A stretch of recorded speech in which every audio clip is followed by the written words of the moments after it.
Kamu masuk surga bukan karena amalmu. Kata Nabi, kamu masuk surga bukan karena amalmu, bukan karena ritualmu. Wow. Lalu sahabat bertanya, engkau ya Rasulullah juga masuk surga bukan karena ritualmu? Bukan. Terus kenapa? Illa ayyataghammadani Allahu birahmatih. Aku masuk surga karena kasih sayang Allah. Jadi kalau kita beramal beribadah itu karena kasih sayang Allah, kan beda dengan karena ketakutan.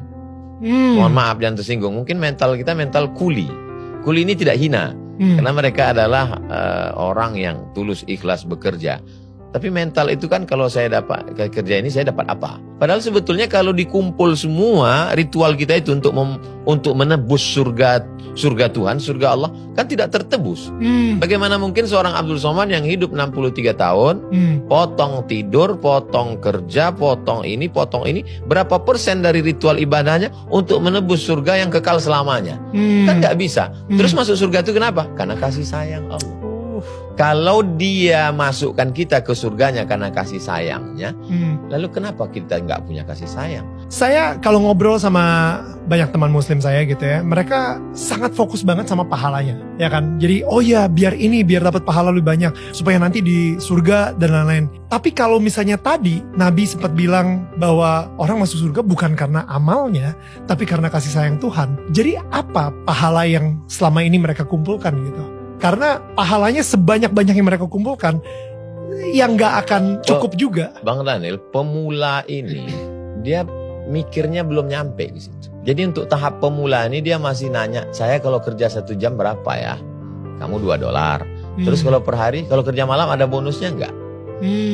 Untuk pemula memang begitu. Teknis. Iya. Ya.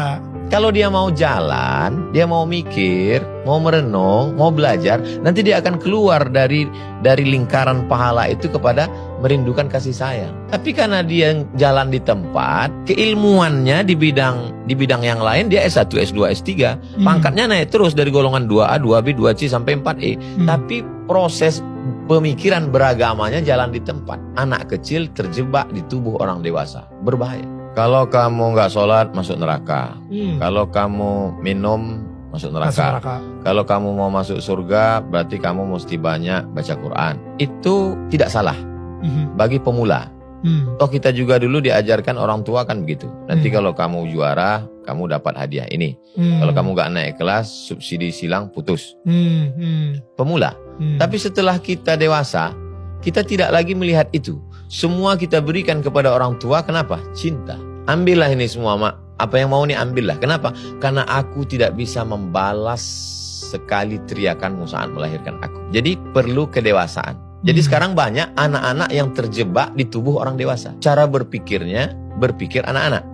Tapi dia tubuhnya sudah dewasa. Saya pun juga dari awalnya juga begitu. Nanti kalau gini dapat pahala ini, kalau ini dapat pahala ini. Tapi lalu kemudian kita berproses sampai pada puncaknya adalah semua yang kita lakukan ini untuk turunnya kasih sayang Tuhan. Supaya dia sayang sama kita. Kalau dia sudah kasih sayang sama kita, maka semua dia beri. Kalau kita hanya berharap pahala, yang dapat cuma pahala. Tapi kalau kita berharap kasih sayangnya, maka semua dia beri. Ada orang tua. Nanti kalau kamu masuk kelas, gaji jajannya segini. Kalau nanti ranking 1, hadiahnya ini. Dapatnya cuma itu. Tapi kalau kasih sayang orang tua didapat, sentuhlah pada hatinya, letak kasih sayangnya, maka semuanya akan yang dikasih. Tidak lagi hubungan ganti rugi. Iya. Tidak barter. Transaksional, ya. Hubungan kita dengan Tuhan itu bukan barter transaksional. Saya ngerti sih, karena dulu saya transaksional banget soalnya. Ada yang lebih mengerikan lagi, diangkat Tuhan sebagai direkturnya. Kalau saya buat gini, gaji saya begini. Kalau saya lembur, gaji saya begini. Kalau ternyata saya sudah kerja, nggak dapat yang saya inginkan, dia komplain, nunjuk rasa. Tuhan mana? Hubungan kita dengan Tuhan itu bukan transaksional. Hubungan kita adalah kepasrahan. Menerima pun. Bukankah orang yang dicinta menerima apa yang dilakukan pencintaannya?